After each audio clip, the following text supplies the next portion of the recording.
আর আমাদের দেশ তো গণতান্ত্রিক হুম হুম নাকি? এখন পর্যন্ত তো গণতান্ত্রিক না, আমাদের দেশ হচ্ছে চরম স্বৈরতান্ত্রিক। না। মানে কাগজে কাগজে কলমে কলমে গণতান্ত্রিক। তো চরম স্বৈরতান্ত্রিক। কাগজে কলমে যদি গণতান্ত্রিক হয় তাহলে তো তোমার রাইট আছে। তুমি তুমি না, যদি আমাদের সংবিধানে আছে ধর্মনিরপেক্ষ। বাংলাদেশ ধর্মনিরপেক্ষ। তুমি বলতে পারবা আজকে ধর্মনিরপেক্ষ তুমি? দেখো তোমাকে কতগুলা গালি দেয়, কত হুমকি মানে এই আসে। সত্ত্বেও কি আমার মনে হয় যে তুমি গালি খাও আমি সহ? হ্যাঁ, অবশ্যই গালি খাই। আচ্ছা। মানে আমরা ভলতেয়ারের যে কথাটা যদি মানতে পারি যে আমি তোমার মতটাকে মানি না, আমি তোমার মতের বিরোধিতা করি, কিন্তু তোমার মত প্রকাশ করে স্বাধীনতা অর্জনের জন্য আমি লড়াই করব। মানে এতটুকু যদি এত সুন্দর একটা কথা। এ ভলতেয়ার এত সুন্দর একটা কথা বলছে যে এইটা যদি আমরা পারি, আমি বলবো যে ভাই আমি জামাত ইসলাম পছন্দ করি না, আমি একাত্তর বিরোধী পছন্দ করি না, কিন্তু ও একাত্তর বিরোধী হিসাবে একাত্তর বিরোধিতা করে রাজনীতি করুক, রাজনীতি করতে অধিকার দেওয়া উচিত। সিভিক রয়্যাল রিসর্ট, কিনুন আভিজাত্য, নিশ্চিত করুন ভবিষ্যৎ। হ্যাঁ, আমি আওয়ামী লীগার না যে তারা করা যাবে না। নিষিদ্ধ করার তো কিছু নাই। না। হ্যাঁ, সে তার মতো করুক। দেখো হ্যাঁ। তার যদি সমর্থক থাকে সে তার সমর্থক নিয়ে সে করুক। মানে আমার কথা যে কেউ কাউকে যে গালিও দেয় আমি কিন্তু তারও বিরোধী না। না না, সে প্রচার দেখছে করুক। গালি। সে প্রচার করুক যে ৭১ সালে বঙ্গবন্ধু স্বাধীনতার ডাক দিছিল, সে ভুল করছিল, এই প্রচারটা করুক। তাই তুমি কি গালির পক্ষে না গালির বিপক্ষে? এটা গালি ঠিক না, মানে মানে যে কোনো গালি সভ্য হইতো। আমি গালি পছন্দ করি না, কিন্তু সভ্যভাবে আমি কিন্তু তোমাকে বর্বর বলতে পারি। গালিও কিন্তু একটা গণতান্ত্রিক অধিকার। হ্যাঁ, কিন্তু সভ্যতা বলে একটা কথা আছে, ডিসেন্সি বলে একটা কথা। তুমি মানুষ তো, ডিসেন্সি বলে আমি এখানে গালাগালি শুরু করে দিলাম। তা যেমন আমাদের এখন প্রধানমন্ত্রী হচ্ছে আমাদের প্রধানমন্ত্রী তারেক রহমান। তার নামের আগে মাননীয় বা প্রধানমন্ত্রী এই শব্দ কিন্তু সংবিধান বলে দিচ্ছে আমাকে যে এই কথা তাকে বলতে হবে। তা আমি নাসিরুদ্দিন পাটোয়ারিকে দেখলাম এই রিসেন্ট এই যে হবিগঞ্জে দেখলাম যে মানে ডিরেক্ট তারেক বলে বলছে। তো প্রধানমন্ত্রীকে তো এইভাবে বলা যায় না। না, এটা এটা এটা এটা এটা তো কি- প্রধানমন্ত্রীর দোষ, তাদেরকে আশকারা দিয়েছে, কিছু বলে না। প্রথম দিকেই তো বলতেছে না উনি তো ওনার তো- তিনের চালে কাউয়া, তারেক চেয়ে আমার ড্যাশ, এগুলো তো বলতেছে, কিন্তু কিছু উনি বলে না তো তো। উদার নৈতিক বিদেশ থেকে যেহেতু শিক্ষা নিয়ে হ্যাঁ, আসছে হ্যাঁ, একটা যে বলবে না সে তো তার নামে কার্টুন করা হয়েছে সেগুলো তাও কিছু বলে নাই। সে আরো না, প্রশংসা তার মানে করছে। আইনের প্রতি শ্রদ্ধাশীল না। আইন যদি সেটাই থাকে যে প্রধানমন্ত্রীকে এগুলো করা যাবে না, আমি আইনের প্রতি শ্রদ্ধা হবে, এটা তার যেহেতু ব্যাপার না। সে প্রধানমন্ত্রী পদটার প্রতি শ্রদ্ধাশীল হবে। না তাহলে ডেফিনেটলি তাই না? প্রধানমন্ত্রী বা আমাদের প্রধানমন্ত্রী তারেক জিয়ার সম্পর্কে যেহেতু সে এখন আমাদের প্রধানমন্ত্রী তার সম্পর্কে আসলে গালি তো দেওয়া যায় না, না, কোনোভাবেই দেওয়া যায় এখন না। আমি প্রধানমন্ত্রী তারেক জিয়া বাদ দিলাম যে একজন প্রধানমন্ত্রীকে গালি দেওয়া যায় না। আমি রাষ্ট্রের একটা গুরুত্বপূর্ণ দায়িত্বে আছি, প্রধানমন্ত্রী হিসাবে আমি এখন অ্যাক্টিং করছি বা অভিনয়, আমি দায়িত্ব পালন করছি। তা আমার দায়িত্ব কি? আমার দায়িত্ব হচ্ছে প্রধানমন্ত্রীর পদটাকে সম্মান করা। এখানে তারেক জিয়া তো ব্যাপার না। তার যে দায়িত্ব হচ্ছে প্রধানমন্ত্রীর পদটাকে সম্মান করা, যে প্রধানমন্ত্রীকে এইভাবে কথা বলা যাবে না। এইটাই যদি আইন হয়ে থাকে, সে আইনটার প্রতি শ্রদ্ধাশীল হওয়া, তাহলে ওদেরকে অ্যারেস্ট করা উচিত। মানে ব্যাপারটা বুঝতে পারছো? এখানে তার যেহেতু ম্যাটার না, ম্যাটারের পদটাকে সম্মান করা। তাহলে আমাদের কি আসলে আমাদের সমাজটা কি আসলে এরকম এনার্কিতে ভর্তি হয়ে গেছে? চতুর্দিকে এনার্কি। মানে এটার উত্তরণের কোনো রকম আমি দুটো এনার্কির কথা বলি, যে বললাম একটা হচ্ছে আমাদের সংবিধানে এখনও জাতীয় জনক বঙ্গবন্ধু আছে, ঠিক আছে? আমরা তো সংবিধান চেঞ্জ করি নাই, কিন্তু এখন জাতীয় জনক বঙ্গবন্ধু বলে তার ১২টা বাজায় ফেলবে। এনার্কি জায়গাটা দেখো। আমাদের সংবিধানে এখনও স্বাধীনতার ঘোষক কে? শেখ মুজিবুর রহমান। এটা এখন বলা যাবে? বলতে হবে তারেক জিয়া, এই সরি এই মেজর জিয়া। তার মানে এনার্কিতে ভরা। এখন তাহলে বলতে হবে আমি তো সংবিধান মানি না। আমি সংবিধান মানি না এটা হইতে পারে। এখন আলটিমেটলি সংবিধান মানি না এটা বলা হচ্ছে। না, এখন মেজর জিয়ার যে সে যে স্বাধীনতার ঘোষক যেটা বলা হয় এটা তো সংবিধানে তো নাই। না, সংবিধান নেই। কিন্তু এটা তো মানে এটা তো স্টাবলিশড।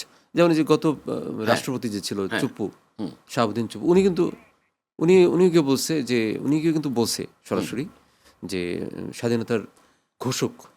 এবং ব্যক্তিগতভাবে আমিও স্বাধীনতার ঘোষক হিসেবে জিয়াউর রহমানকে মানতে পারি, কারণ সেই সময় এবং জাদুঘরও কিন্তু ওনার ওই যে হ্যাঁ, ঘোষণা দিচ্ছে এটার কোনো হ্যাঁ, ছবি এবং টবি সব আমি সব সেই আছে। সময়ে এই মেজর জিয়ার ঘোষণাটা অনেক অনুপ্রেরণার ছিল, এবং আমি সাপোর্ট করি, এবং ওনাকে সম্মানটা দেওয়া যেতে পারে। উই রিভোল্ট সেই কথা বলছে, এটা হ্যাঁ, সে বলছে।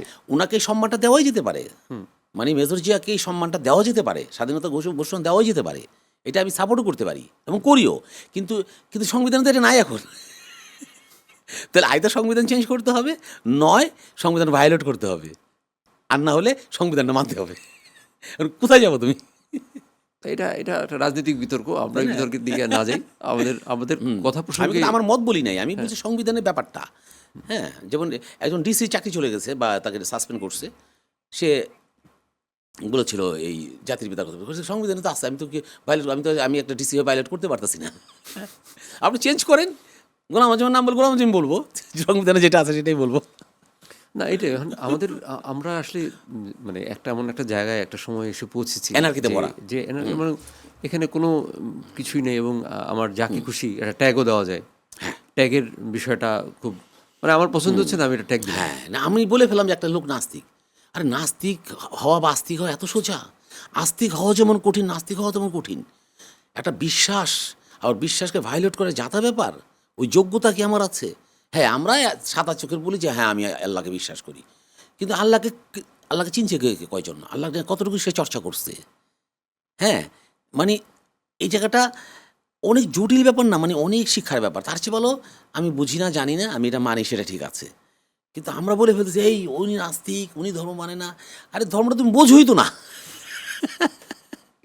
যেমন আমাদের দেশে যদি আমি খাঁটি মুসলমান হই, আমার প্রথম কাজ কি? ধর্মটা রক্ষা করা। তা এই যে তুমি যে বললে যে নাস্তিক, তুমি তো এটার কোনো কারণ তুমি বলতে পারবা যে আমি নাস্তিক? না না, আমি ওইভাবে নাস্তিক বলিনি, আমাকে আমি বলেছি সংশয়বাদী, আমি নাস্তিক বলি নাই। আচ্ছা, জন্মগতভাবে আমি আস্তিক, এবং আমার দেখাগুলো সবই তো আমি আস্তিবাদী, আমি যা দেখি বিশ্বাস করি, কিন্তু আমাকে নাস্তিক বলা যাবে না। আচ্ছা, আচ্ছা। নাস্তিক বলতে গেলে যেই লেভেলের আবার বিজ্ঞান চর্চা করা দরকার, যেভাবে যুক্তিবাদী হওয়া দরকার, ওই গবেষণা আমি কখনো করি নাই। কিন্তু এটা একটা সংশয়বাদিতা সৃষ্টি হতে পারে, বা অগনস্টিক হইতে পারে মানুষে। অগনস্টিক, হ্যাঁ, বাংলাটা আমি জানি না। অগনস্টিকটা হচ্ছে যে এই বিশ্ব ব্রহ্মাণ্ড নিশ্চয়ই ঈশ্বর বা আল্লাহ, গড কেউ চালাচ্ছে, এটা আমি বিশ্বাস করি। বাট প্রচলিত গল্পগুলো হয়তো মিথ্যা। না সেটা অনেক বিতর্ক আছে, এটা নিয়ে বিতর্ক আছে। আর এছাড়াও মানে এখানে আরো প্রসঙ্গ আছে যে পৃথিবীতে ধর্ম তো আসলে 2টা বা 4টা ধর্ম না, 4700টা ধর্ম। হ্যাঁ। তো এখন সবারই কিন্তু আলাদা মতবাদ আছে এবং সবাই মনে করে তার ধর্মটি সেরা। তো এটা নিয়ে আর আমরা ওই দিকে না, ওদিকে নাই যাই আমরা। নাই যাই, হ্যাঁ, এটা কারণ নিয়ে আমাদের- আসলে এই কথাটা আমরা মানে আলোচনায় নাই রাখি যে ওই যে কে নাস্তিক বা আস্তিক, আসলে নাস্তিক হওয়া এত সোজা না। আর নাস্তিক হওয়াটা একেবারে মানে পৃথিবীকে নাস্তিক হতে পারবে না। না, মানে আমি যদি মনে করি যে আমি আসলে পৃথিবীর সমস্ত ধর্মের মানুষকে শ্রদ্ধা করব, তাহলে যে ধর্ম মানে না তাকেও শ্রদ্ধা করব, এটাই আমার কাছে মনে হয়। তাই ঘুরে ফিরে সেই আসলো, সবার উপর মানুষ সমস্ত সত্য। সমস্ত মানুষকে আমি শ্রদ্ধা করব, মানুষকে শ্রদ্ধা করলে আর কোনো সমস্যা আর কোনো থাকে না। সমস্যা থাকে না। এখন আমি যদি চিন্তাই করে ফেলি যে আসলে আমি সেরা তুমি সেরা না, বা তুমি সেরা আমি সেরা না, তাহলে তো অবশ্যম্ভাবী যুদ্ধ। এই যুদ্ধ এটাতে হচ্ছে। এটাই তো। এবং মানুষের সাথে এই যে আজকে আমেরিকা ইরানের উপরে যে যা করছে, এটা তো নিঃসন্দেহে কোনো সমর্থনযোগ্য কিছু না। মোটেও না, ইরাকও সমর্থনযোগ্য না, ফিলিস্তিনের উপরে যে নির্বাচন হয়ে গেল সমর্থনযোগ্য না। তো এটাই ব্যাপার। আমরা অনেক অনেক মানে কি বলবো, আমার মনে হয় আমার প্রোগ্রাম আজকে আমাদের সফল, কারণ আমরা আসলে যেভাবে আমরা চেয়েছিলাম যে আসলে আমরা অনেক বহুমাত্রিক আলোচনা হয়ে গেছে। বহুমাত্রিক আলোচনাই হয়েছে। এখানে পলিটিক্স থেকে শুরু করে, ধর্ম থেকে শুরু করে, আমাদের নাটক, সংস্কৃতি, স্কুল, দর্শন চর্চা সবই হয়েছে। এটা একটা ভিন্ন রকম একটা জিনিস হয়েছে। অনেক ধন্যবাদ। সিভিক রয়্যাল রিসর্ট, কিনুন আভিজাত্য, নিশ্চিত করুন ভবিষ্যৎ।